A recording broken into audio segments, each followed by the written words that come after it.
Not on. We are live now. I'm on screen. I can talk.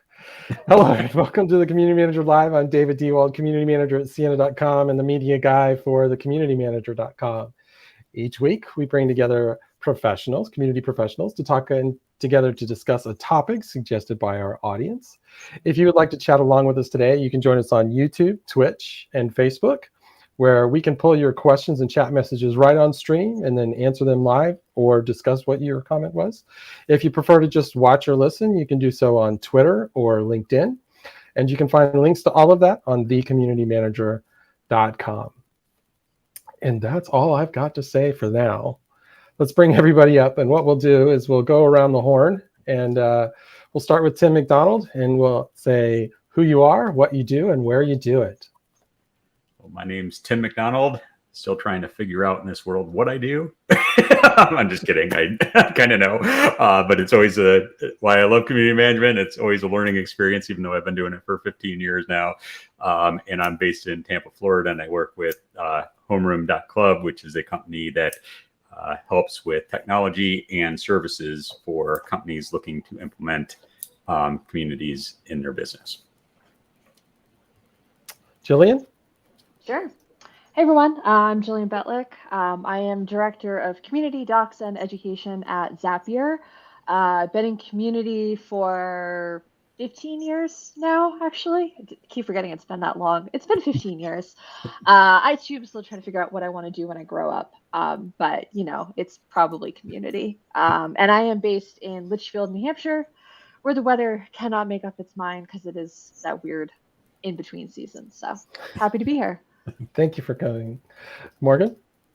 Hi, my name is Morgan, and I am head of community at HiveBright, and currently live in Albany, New York, so working remotely, and still trying to figure out what I'd like to do when I grow up too. And I've been in community for 6 years. Rebecca? Hey, I'm Rebecca Marshburn. I'm the head of community at Common Room. We are based out of Seattle, which is also where I am based. But today I am in Boston at the Inbound HubSpot Inbound Conference. And so my living quarters do not quite usually look like a hotel room. Well, thank you for taking the time to join us. I know that it's quite busy there. Honored to be here. Thank you so much for having me. And Valentina. Hi, everyone. Valentina, Community Experience Lead at Disciple, which is a community platform. They're actually based in London, but I am actually based in sunny Madrid, Spain, where it's actually just turning into summer right now. It's been so hot the last few weeks. So the new summer is September. I'm really excited to be here. Thank you for having me. Thank you for joining us.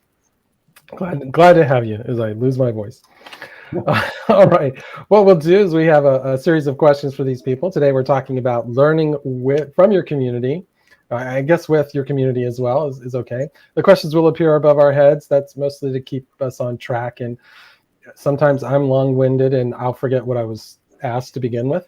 And that helps me stay on track. So our first question, and anyone can jump in when I get finished asking it, is why? Why should companies listen and learn from their communities?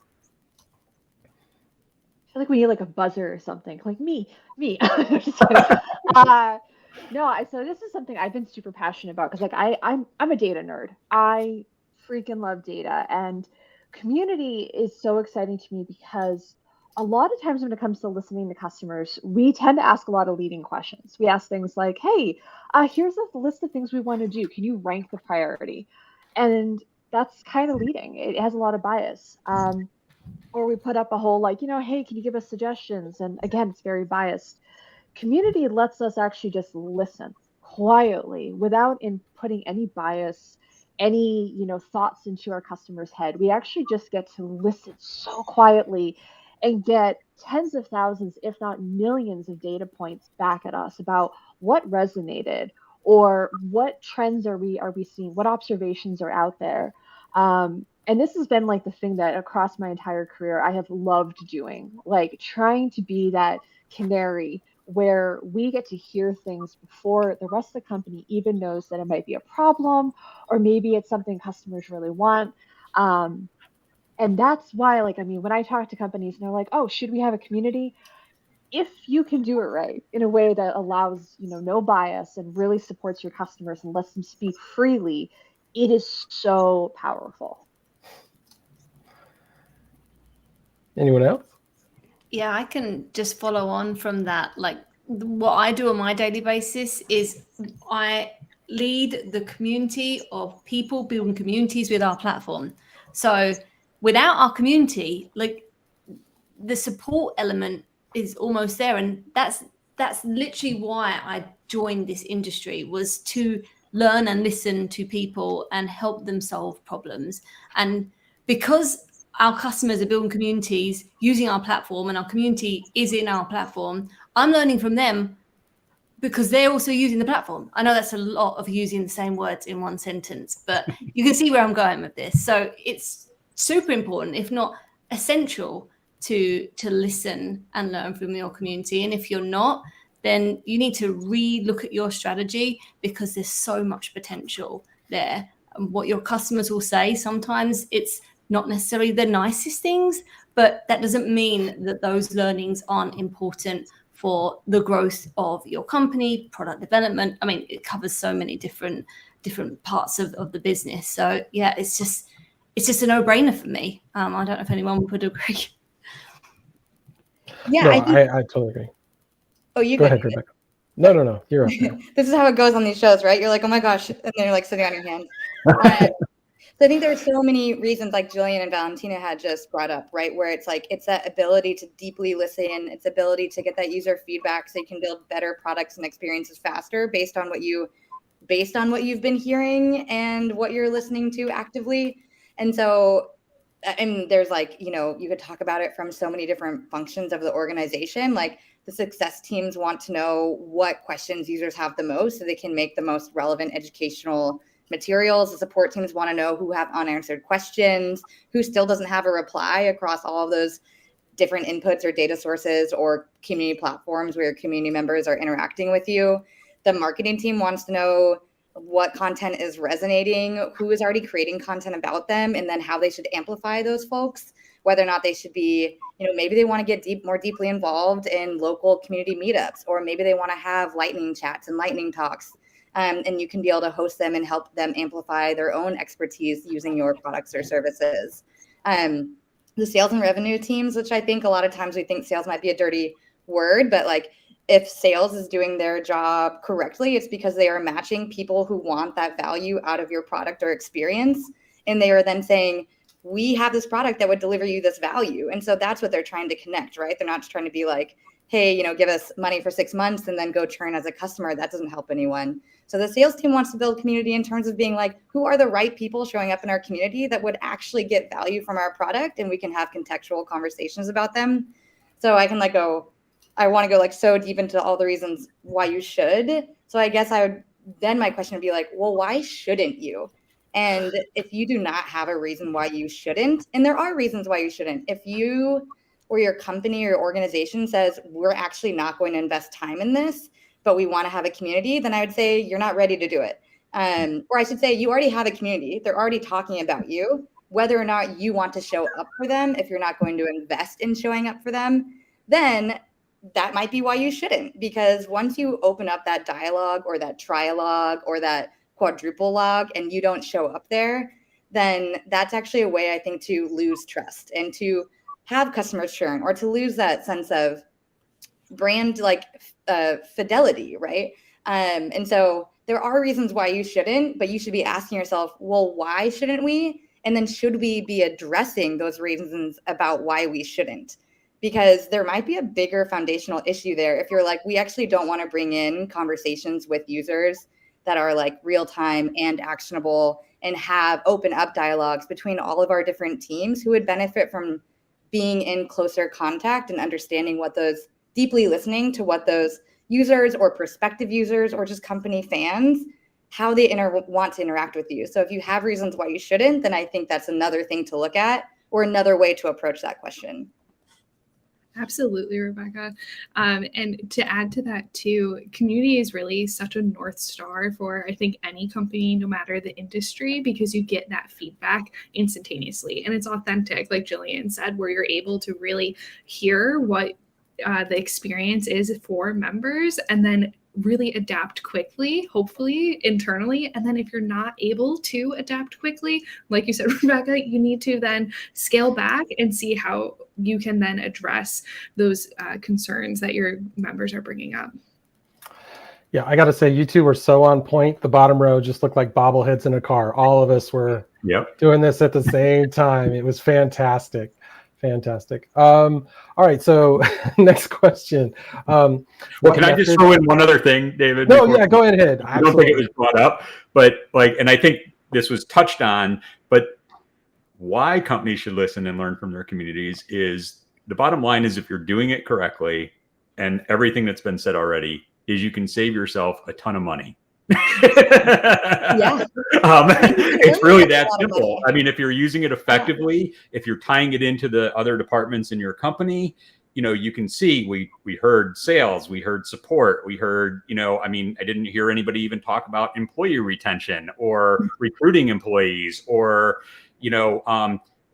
eliminating your market research, spend because you can get it from your community. So, I mean, they're all there, but I think the bottom line to all this is if you don't have from the top a belief that community is important, it's not going to make a difference in your organization. So that's like what I just wanted to throw in there. No, that's very good. Yeah, I totally agree with everybody. I think everybody agrees with everybody. Bobbleheading. Yeah. We're in the Impala. We just went over a speed bump. All right. So what methods, methodology or tools or anything do you use or recommend to help people kind of gather that feedback in the community? Communities can be sometimes large across, expansive, meaning that there's a lot of topics, there's a lot to cover. How do you gather it all together and make it something that's actionable? I don't think there's one size fits all, but in my experience, it can range from like we mentioned earlier, where you're doing that quiet listening. So, building yourself out that roster where you're compiling all of the ideas that members are sharing, or more forwardly, having a type form open in your community where members can share direct feedback, or you're constantly following up quarterly, or, depending on your cadence with surveys and making sure that you're able to connect with members in that way. I think the main part of feedback overall is being visible and open. So having a really dedicated community manager who's able to be open in open messaging or even on your forum and connect with members is the most valuable part of feedback, because it makes it tangible for the members. It makes them know that they're not just filling out a type form. The response is being read by Morgan, for example, and they feel that connectivity. And so I think whenever you're connecting feedback, it really needs to connect back to the member and why should they be filling out that feedback? What is in it for them? Because ultimately the community is their space. And so being able to always ladder up your feedback that you're collecting to their purpose is the most important part, in my opinion. I think to add to that is also, you just say about there's no one size fits all solution, is I've worked with some communities. I used to work in a consultant role, and I would go in and they would have enabled every feature across the community, like the blogs, the articles, the ideation, you name it. And it was really interesting because if you and your organization can't commit to what you've stood up and the tools that you're about to use, you're setting yourself up for failure. So to give you an idea, for instance, if your community platform has an ideation portal, somewhere where customers can go in and submit ideas and vote them up, and your product or engineering department can't commit to prioritizing those on their roadmap, don't do it. You're setting yourself up for failure and a lot of hurt and a lot of, kind of bad feelings. Whereas, there may be a more low effort solution. Maybe you have your product department say, oh yeah, this is like the 5 things we're thinking about doing next year. Let's let the customers vote on those because now we can commit to those. So being really, really careful. Don't just collect feedback to collect feedback. Only collect feedback that you can truly commit to doing something about, and that you authentically are able to be, communicate about it and be transparent about it as well. Yeah, you mentioned ideation, and that is something that we are going through at my company right now. We had an ideation program that didn't work, basically. We had a lot of ideas and there was no movement on them at all. So we are in the process of changing kind of the platform that we use for ideation to something that's more robust and will allow us to better isolate. And it also gives our product team the ability to kind of self-manage it a little bit. They can go in and say, this is a good idea, or maybe let it sit and see how many votes it gets. So I 100% agree with that. The other thing that I've seen is that companies will go in when they first start a community, and they'll put every single category they can possibly think of in there, or every topic level, and it's just this expansive, large community, and some of the deep ends of it, the edge cases won't get a post at all for months, and it's just there. And then when it does get a post, maybe somebody's not watching it as well as they could have, and you don't know that it happened. In smaller communities, it's entirely possible to see every post that happens, but as the community gets larger, it gets more and more impossible to catch everything. And when it's so expansive like that, it makes it even worse. You could miss the one question that was really important, and it's 6 levels deep and buried by 50 other things that are way less important. I think it kind of touches on something we were talking about last week, or was it last week, with moderation and governance, Yeah. where is if you don't have the structure set up where your community understands where they can go to provide you feedback, you're going to have to look at it all over the place, where if you're very clear, you onboard them in the proper way, they're going to know exactly where to go to provide you with feedback. And it makes your job as a community manager so much easier. Not to say that they're not going to just do their own thing and do it in their own place where they want. And I think those are, like you said, David, those are some of the golden nuggets that you might find, right? But, I remember when I was at HuffPost, when we were launching HuffPost Live, and they handed me the support, portion too, in addition to running everything else. And I'm like, oh God. And the best advice I got was, Tim, just make it easy on yourself. Come up with 3 templates that you can send to people. One, if it's technical, one, if it's a feature, one just miscellaneous, and you have standardizes things. And I hated automation and standardized things at the time. But I tried to make it personal and use their name and blah, blah, blah. But we weren't getting that many in. And I'm like, I should just scrap this and address everybody individually. The feedback that I got when I did that, instead of getting 0 responses to my replies to their feedback, was I was getting stuff back again.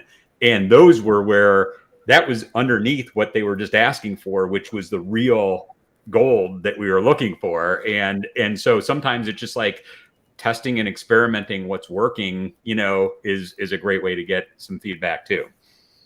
I think what you're touching on, right, is like, community members are distributed. Community platforms are totally distributed across like the internet now. Like you have chat, real-time-ish chat apps, right? Well, if I'm going to call Discord and Slack like a chat app, essentially, right? And then you have forums, and then you have repositories, and then you have more like public versus private versus mid forum. So you have like a discourse, which could be white labeled and owned, versus a subreddit, which is another forum, versus a Stack Overflow.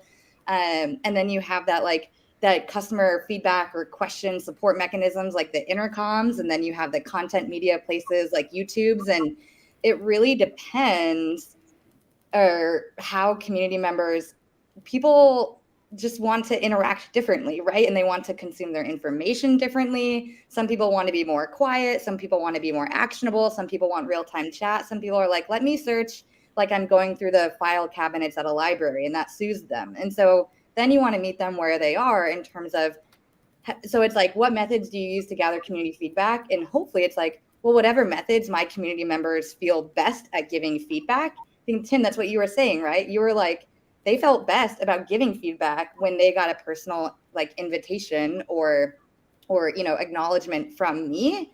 And I'm not going to try to like use this as a big like common room. You got to try common room because I know that's not what this like medium is for. But I will say that we use Common Room. I use Common Room for the Uncommon community, which is our community of community managers, to gather community feedback. And then we run intelligence on all of that. So it's like auto-categorized by support questions, auto-categorized by product complaints, auto-categorized by feature requests. You can segment out, like I will segment out cohorts of users to say, I specifically want to know what people in our Slack are talking about that doesn't have replies, that has negative sentiment, from people who are active contributors who have contributed more than 5 times in the community over time. So I want to be able to prioritize those first. I want to then be able to put them into a user cohort or segment and then automatically send them a survey. And then that survey, they get segmented again that says, would love to get your feedback about this new feature. Would you like to give it? And they say yes. And you say, cool, puts them in a segment. And then they get a automated survey question specifically around that new feature. And now you've opened this direct message, Slack message or Discord message channel with them and have all their survey responses in one place. And then you can start to do analytics on each of those different cohorts as they move down that, let's say, feature feedback funnel. I'd just like to add, I mean, I'm not on the level that Rebecca's at with all of the processes she's got in place, but something that Tim kind of mentioned a minute ago is, and this is not necessarily a scalable solution in terms of getting feedback, but jumping on calls with members just opens up so much like opportunity, not only to get the feedback on whatever you're looking for feedback on, but getting to know your members as well. And that in turn helps build trust. It helps build loyalty, retention to your community. Again, it means opening up your calendar and having X amount of calls. But when you ask a community member a question, when you're face to face on a Zoom call, or even better in person if you can, they will open up to you. And as I mentioned in the beginning, it will be some really good things and sometimes not great things. And as I said, those are really valuable to you. And that then starts a conversation rather than just answering a survey, which I'm not saying is a bad idea. I mean, I love surveys. I'm actually got an app right now where if I fill out a survey, I get a little bit of money every time I fill a survey. I'm that kind of person, but not everyone's like me. And that's why actually next week in our community, I am looking for feedback, and I've got 3, 4, 5 different means of feedback that I'm going to be sharing, saying that if you want to jump on a call with me, here's my link. If you'd like to fill out the survey, you can do it here. If you want to just comment on the bottom of this post, do it, because I know that not everyone fits into the same box. So yeah, there's definitely not a one size fits all. But as a community manager, that means you've got to think of, okay, what are the options, and then piecing all those together before you then go to your community and say, hey, we want to have some feedback. So yeah, I am feedbacking and strategizing till my heart's content right now, ready for hopefully some great feedback next week. Valentina, you're so right to like Calendly is an incredible feedback tool, right? Where you're like, I think it's honestly, and maybe this is like silly to say, but I think Calendly has changed my life in terms of opening up those conversations and me, instead of trying to be like, how do we find time with each other? That is such a powerful tool. And I'm like, wow, this is amazing. It really helps you have those conversations. I didn't even think about that in terms of my like feedback stack, but Calendly is very, very important to me. There's another tool that I like to use. We have a Champions Club, which is our super member program. We meet monthly, and you try getting 5, 6 people in different places around the world, like trying to figure out a time that works best. So Doodle, I don't know if anyone's ever heard of Doodle.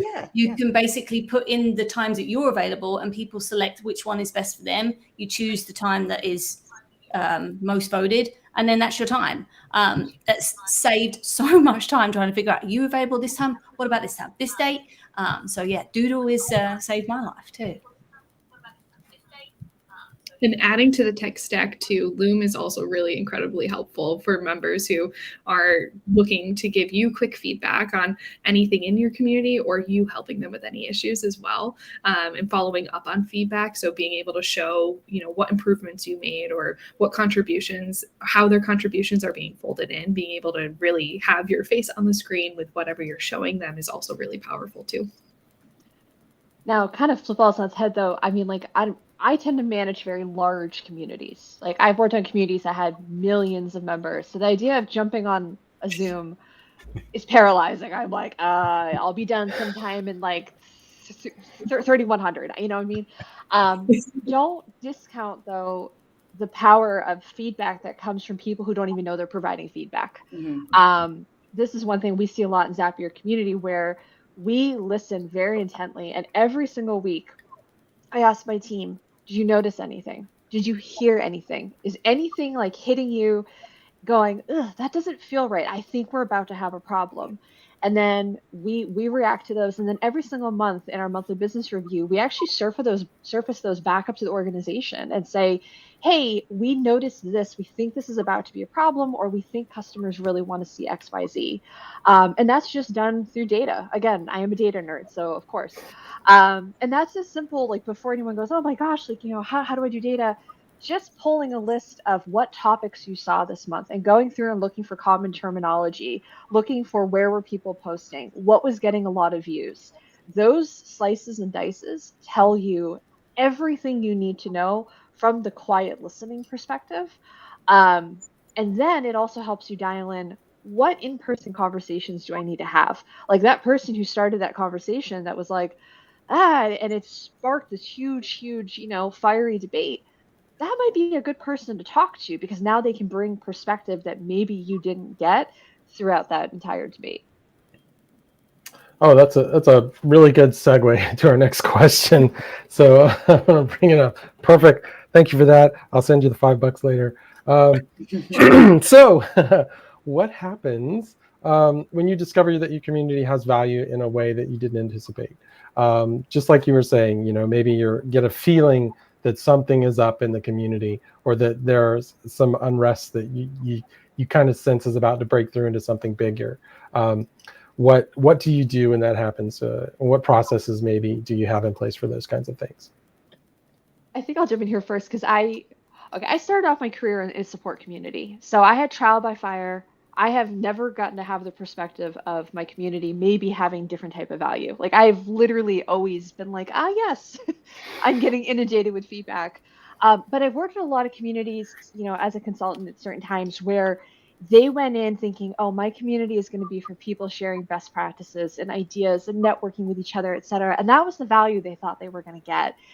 And the first time they realize that this is like the best listening tool, I love watching their face. Like it's just this moment of like enlightenment where they're like, oh my gosh, this is better than any focus group, any market research. Like that's really cool when you get to see people have that realization of, yeah, you stood up your community for one thing, but actually your customers are going to drive it to have value in a different way than you were probably thinking.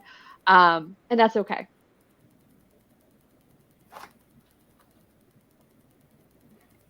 I would say, so we look at it from the, I would say similar to Jillian, but in my own head, I like to like break things down and more like, okay, so if we are trying to, or at Common Room, one of my goals as the head of community is to help all community managers, community leaders, to be another voice that helps elevate the community industry as a whole, where it becomes as normalized as, of course you have a marketing team, and of course you have a sales team, and of course you have a product team. And communities, sometimes people are like, do we really need a community team? Like do 15% of the time, it's going to be fine. And the more that we can show how much impact we have on the business, I'm talking about like B2B, B2C, there's certainly nonprofit activism communities and open source communities and a lot of really wonderful communities that don't necessarily need to say like report to a CRO or something like that. But in that case of that, B2B, B2C, those like software type of companies or product-led growth companies that are emerging or have emerged, then we're like, okay, we need to show every single person in the organization that might have some amount of skepticism about what the community brings to their specific function and their specific like goal set. So you're like, okay, marketing, we're going to be able to help you surface new voices. We're going to help you be able to amplify the right content creators who are creating useful content or content that you didn't even know was existing, whether or not they're blog posts, they're podcasts, they're posting them on YouTube. For the customer success team, we're going to be able to say like, you did not know that this many questions have been asked across all of these different surfaces, or you did not know as well what those specific like problem sets were. And so now we can help you prioritize either what you respond to or that type of help content or documentation content that you build next that maybe isn't helping people the way you wanted it to. For those product teams, we're like, if you listen to your community and you do it right, we will show you that your user feedback, your beta testers, your user research arm, and then your product itself, any bugs or missing features, your community will be the first one to be your like biggest critics. And in real time, you'll be able to prioritize what's right on your roadmap based on the people who are trying to use your product every day. And then for that like sales and revenue side, or for that community manager, that's basically like, sure, I love it. My head of marketing loves it, but now we have to report to the CMO, and that CMO is going to have a bottom line to the COO or CRO. So they're going to say, okay, well, what's the money, right? And you're like, okay, we were able to deflect this many tickets, or community members answered each other this many times before we even got to that ticket in our queue. So think about that, like support, time to support. We can look at customer retention. So we can say, hey, what we do like through Common Room with our customers is we say, who entered your community before they were seen in your CRM?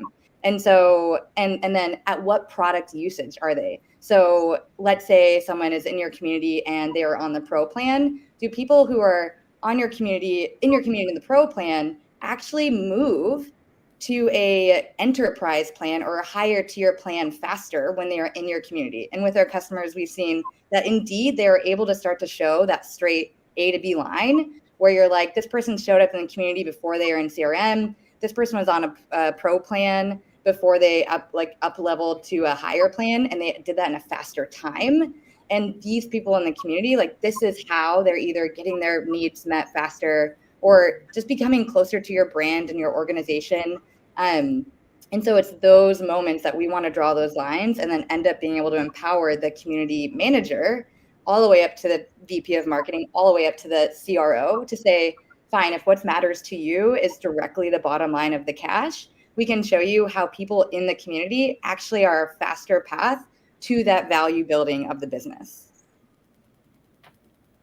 I was going to say, I love telling this story because when we launched HuffPost Live, the whole essence of it was a couple of the executives saw how many commenters were commenting in reply to other comments instead of the actual article.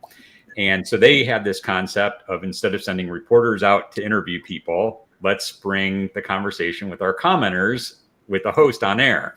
And we do it via, well, we were using Zoom at the time, or Google Hangouts at the time. And it was like, you know, the whole essence was trying to get our commenters to become guests on air. And it took us 3 months from the time, I mean, before we even launched to the time we, you know, got launched, 3 months to get our first commenter to become an on-air guest. And we were all excited. We were pumped. But then I started like asking some of the other ones, okay, now that you're, you know, he did it, you're going to be on next, right? And it was like, no. And I'm like, why? And they're like, oh, well, when I'm typing, I can look at it before I hit enter. I can decide whether I want to go back and revise it, delete it, say something different, or if there was a typo, I can correct it before I hit that enter key. When I'm on air, whatever comes out of my mouth comes out of my mouth. I can't go back and edit that. I know it. And no, trust me. But you're so bold live. But what the light bulb went off in my head, that even though, and this is a big thing, is an individual working for executives that brought this idea, sold it to Arianna Huffington, and got investors involved to come up and say, you're wrong. This isn't going to work the way you thought. But we have a whole blogging community that have people that want their faces, want their voices heard, that we can tap into. And so we shifted at that point, just from that one instance of focusing on getting our commenters to become our on-air guest, to shifting to using our blogging network to become on-air guest. And it was a huge change, but it made it so much easier on our producers. It made it so much easier on my team and myself. And it was just like, but it was all just that, you know, this is where I think like most people don't give community managers enough credit, because this content and this data and this conversation can happen with a lot of people. But if that light bulb doesn't go off and you don't connect the dots for other people, they don't get it. And that's what, but I love telling this story because it is so, you know, our whole premise of why we started this, I kind of shot a hole in. and then had to explain what we could do to fix it, you know, and it really worked out well and helped everybody for the 2 years that it ran, or 2.5 years that it ran after we launched. So I love sharing that story for this question, because I really think it amplifies how you can, you know, shift your thinking in a way that you didn't anticipate. Very good. Very good. Let's see. Next question up. So how do you get your community to recognize that they have value? And that could be, how do you get them to realize that their input matters, you know, that you're looking for their input, and that, you know, they can make changes. I'm, like I said, I'm working on some ideology stuff where I work, where people can submit ideas and, you know, have that process actually work. And we have like swag lined up. So if an idea goes from, you know, I made an idea to in production and we've made it and it's a product or it's a thing and we're selling it, that they get a way to, you know, to say, hey, I contributed to that and can share it. But how do you go about getting it to the point where they realize that what they do has value?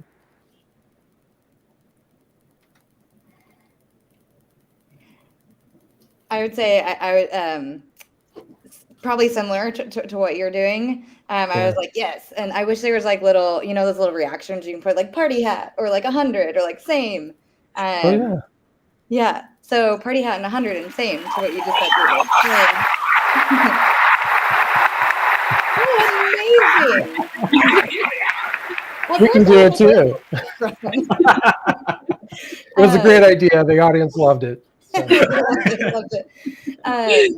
But yeah, so one of the things that what I've started doing is the Uncommon community, or Common Rooms Uncommon community, has been around for a little over a year, and now we're starting to really see, you know, the traction between people who are interested in it and then people who are like really interested in it and like want to be more engaged. And so I'm super excited that we're now in that phase where starting to build out a community advocacy board, right? And so they are not necessarily, because we have a free tier and paid tiers, and so they don't necessarily, it's different than a customer advocacy board per se, because customer advocacy board would generally be like, you know, paying customers who want future priorities and for whatever.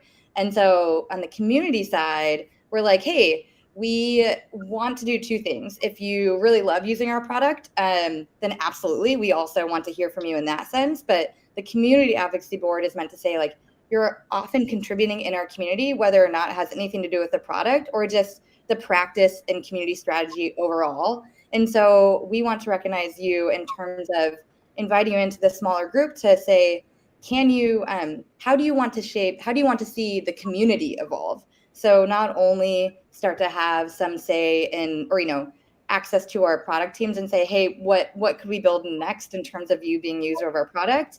That is part of the conversation. But in terms of the community advocacy board being like, what do you want to see next in the community, right? Do you want to see more events? Do you actually want it to be more of should we open a forum next? Because right now, where most of our conversations happen, they're either going to be on, you know, the social media platforms, or our HubSpot integration is more of like a marketing tool that's integrated. So our live conversations, our daily conversations are happening on Slack.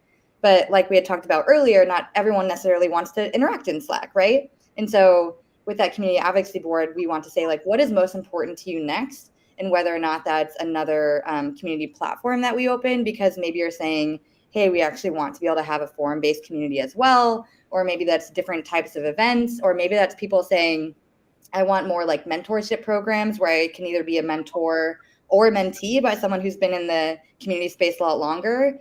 So in that way, I guess we're not necessarily acknowledging like every member in the community, right? But what we want to do is start to say, we understand and acknowledge that you are open to engaging more here. And we just want to reach out and say, thank you, and tell us how you want to engage, and we will build that for you. And so starting small by having those, you know, 15 super fan, product champion, community champion contributing members, and then allowing them to sort of be the genesis for how the community keeps building. I would completely agree with you. Something that has really shaped our Champions program is the fact that these people have been the most active in our community, and reached out to them, and really the simplest way is to acknowledge people's contributions, whether that's DMing them and saying, hey, I've noticed you've been sharing a lot of questions or commenting and helping others out, or even on the post in the comments saying, thank you for sharing, this is a great question, et cetera, et cetera. I mean, in our Champions Club, we have a choose your own adventure type program where our champions choose how they want to get more involved in the community based on what they like to do. For example, if some of them love hosting events, then they go into that one and they host X amount of events a year. Some people just love to support others, so they're in there trying to help answer support questions. And that's really helped with the motivation and keeping people engaged, and goes back to retention and loyalty, which is something that I would highly, highly recommend. But yeah, that acknowledgement and recognition piece, and it doesn't have to be connected to rewards and swag. I mean, obviously everyone loves swag, so that would be great, but just a simple thank you can go a huge way, and can really make people feel not only is their contribution valued, but them as a person. And again, that builds stronger relationships between you as the community manager or the community team and the members. And hopefully that then, if you're building a customer community, that keeps them a customer for longer because they feel that strong sense of belonging to your community. So yeah, recognition, acknowledgement is, I'm saying thank you so many times a day. Not because I feel like I need to, but I actually want to at the same time because it's super important. We all love to be recognized, right? I mean, yeah. I know. No, and I was going to say one of the simplest things that most people don't do is use the person's name when you're thanking them. And when you do that, it carries so much more power than when you just say, hey, thank you. Or I hate this on Facebook now that all the groups have like the @everyone feature. And it's like, hey, @everyone, thank you so much. Or would you do this? And it's like, I mean, I get that in large communities, it's not always possible. But when you are talking about some of your most valuable members or most valuable contributions, you should take the time to let that person individually know the impact that they're having, because what that does is that means that that person now in the community is most likely going to do the same thing that you did for them to other community members. And that is the power of community. Right? I always joke, like I say it as a joke, but I'm serious. My job as a community manager is to get other people to do my work for me. And everybody says, oh, I want your job. And I'm like, be careful what you ask for, because that's a lot to get done. But there's real power in that. And I think, sometimes it's just simply, I mean, I know this isn't true in every community because there are ones that are a little bit more serious and everything. But in the ones I've worked in nonprofit and media and, even in associations, which was kind of a little bit more, stale and professional, really just becoming the biggest fans of your community member. I mean, it's real. I mean, these sound so simple, but most people just get stuck in our routine of what are we looking at? What are our objectives? What are the metrics showing us? And we forget that we're dealing with people, and people have emotions and they want to feel acknowledged and cared for. And using their name and being their biggest fan are two of the simplest ways to get that accomplished. Absolutely. Oh, sorry. Sorry. Oh, okay. Go. I wanted to jump in and add to that one practice that I took with me from nonprofit world for community management is on a quarterly basis, looking at who have you thanked and then following it up with a handwritten note. The way that transcended in the nonprofit space and the way that it's working now is it's astronomical. First of all, getting physical mail is always exciting. We don't typically get it too often nowadays, right? And then also it's going that extra mile. So finding those little bits of joy that you can send and show them that you're thinking outside of them of the digital construct. And then the other way too is, Tim, like what you were saying, is role modeling the behavior that you want your members to also embody goes such a long way. And so being able to be that cheerleader and be that role model for others to feel welcomed into being their most authentic self with the spin of what your community is about is really, really impactful. I've actually sent flowers to one of our community members who we found out was in the hospital. And my boss was a CTO at the time, and I told him what was going on. And he goes, "Do it." and it didn't have an impact just on her.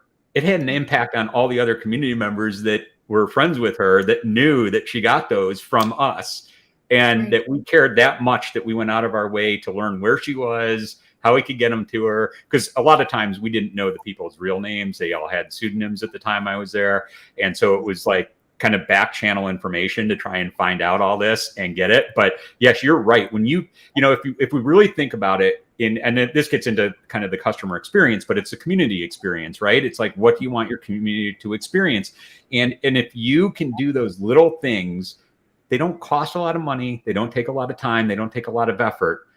But the result and the remembrance that it sticks with people. Like I always said at Starbucks, you can go to any Starbucks you want and you know what kind of cup, coffee you're going to get, and you're going to have a similar experience. But there is one Starbucks that I went to in the Minneapolis airport that had a barista who actually like sung my name and did it not just for me, but everybody in line. I remember her.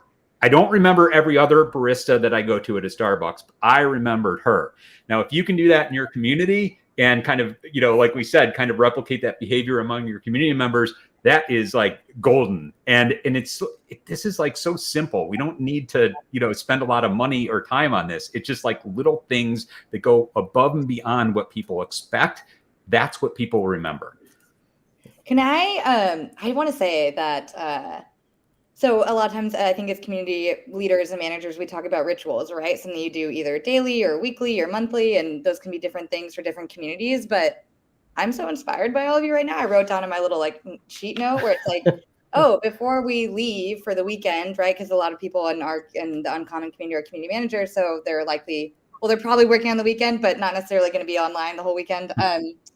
And I'm going to go in there before the end of Friday and be like, you know what? Please thank someone today. And then I'll pick out a few people from our community who have contributed this week, and then get a thread going to see. I think as humans, not only do we want to thank others or be acknowledged by others, but we also love being able to pass something forward, right? So it's like, oh, yeah, it does sound like a good idea to thank someone, and you thank them. Also, I'll say like, I'll start, right? And I'll thank a few community members. And then people are like, oh, I would love to thank someone and acknowledge them. So even opening up that platform or that thread or that moment of being like, hey, yeah, this is I too would like to pass on things. So anyway, thank you all for inspiring what I think is going to be a really lovely end. Now I'm looking forward to hearing how that goes when I see you next week. Yeah.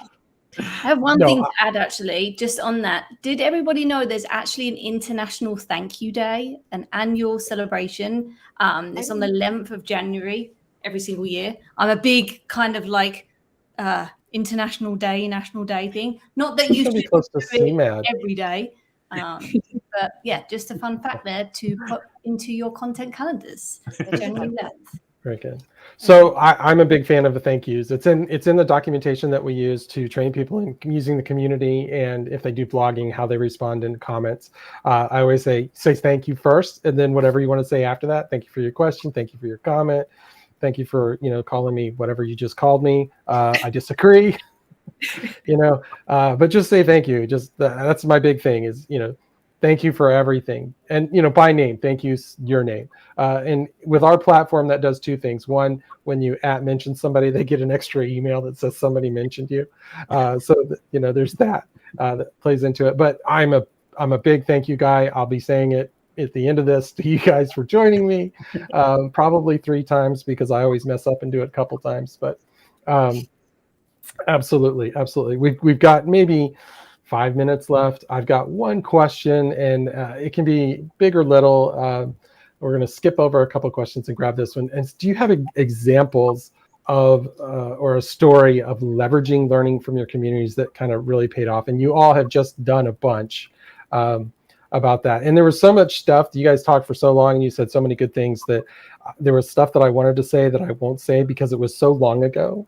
That it doesn't matter. Come on. You didn't get it. Well, so okay, Valentina said, champions program. And when people ask me, how do you choose your champions for your programs? I always say, you already know who they are, because they're the members in the community that you know by name. And when they post, it's going to be good content. Those are your champions. it's easy to find champions.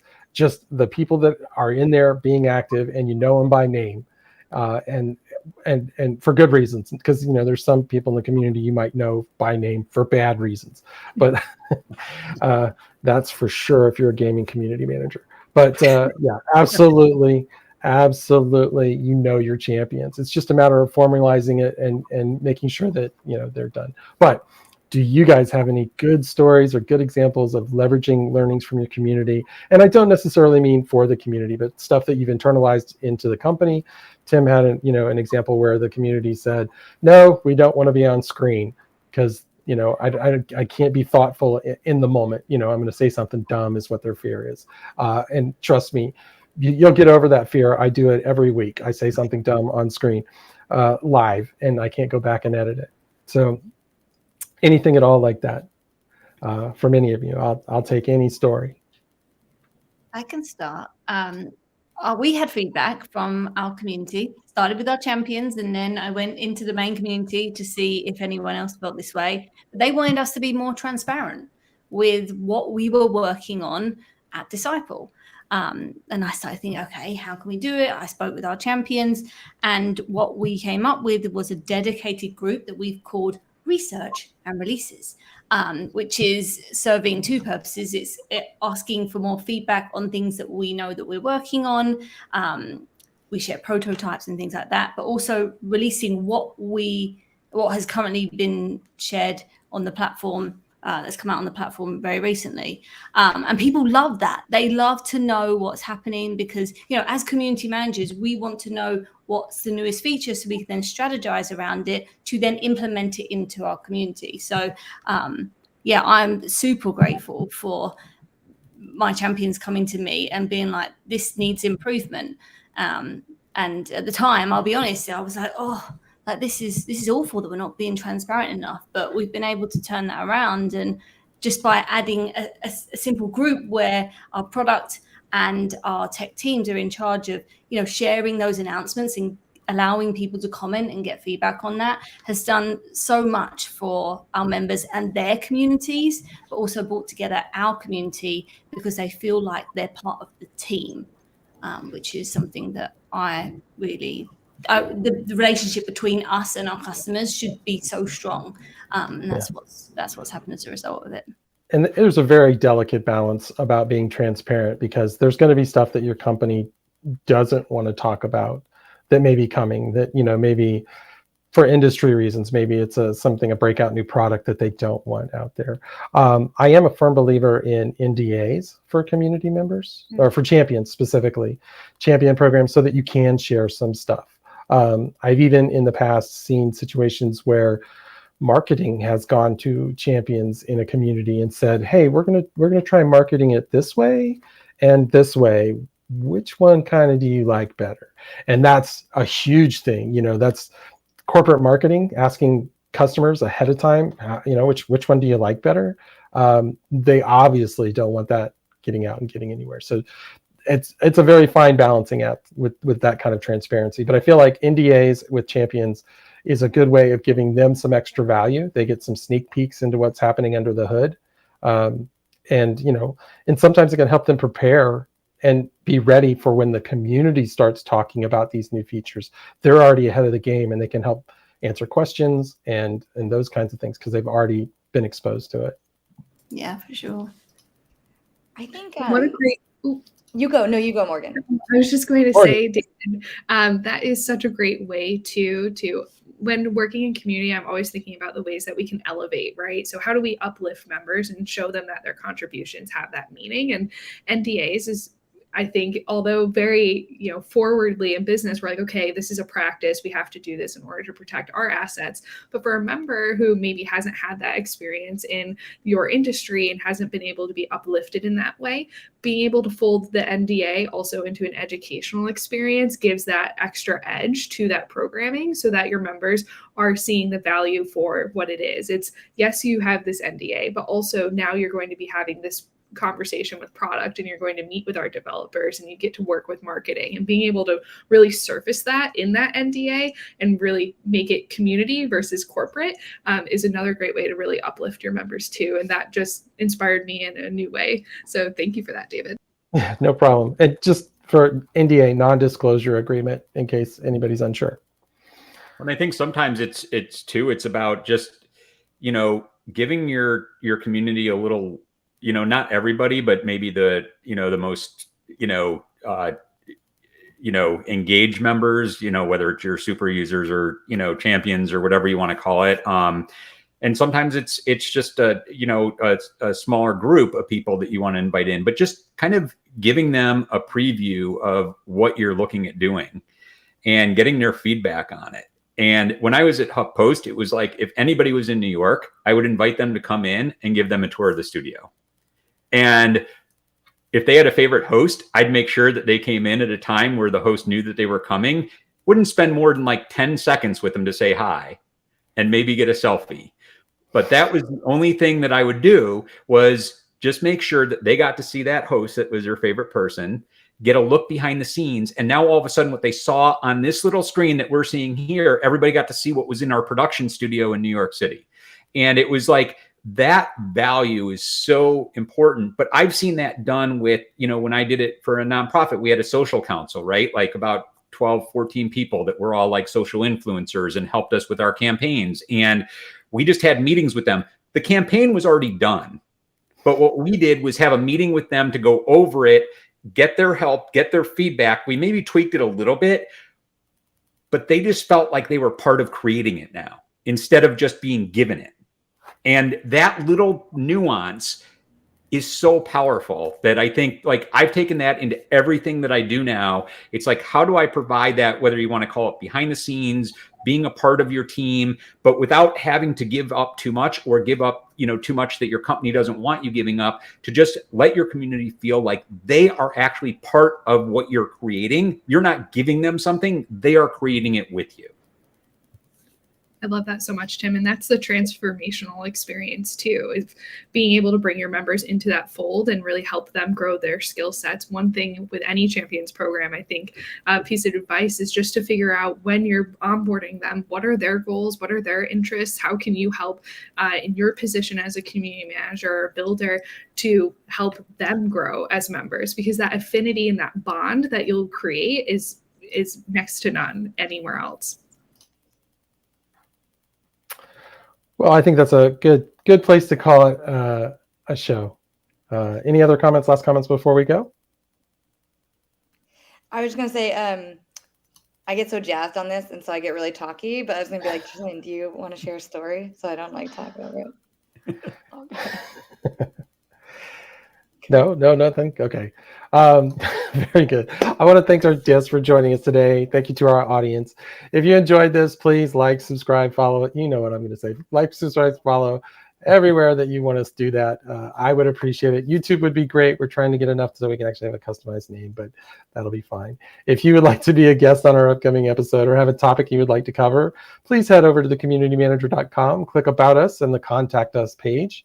And just drop a little note to us, and we'll get you on, or talk about your topic. Again, thank you to our guests, and thank you for tuning in.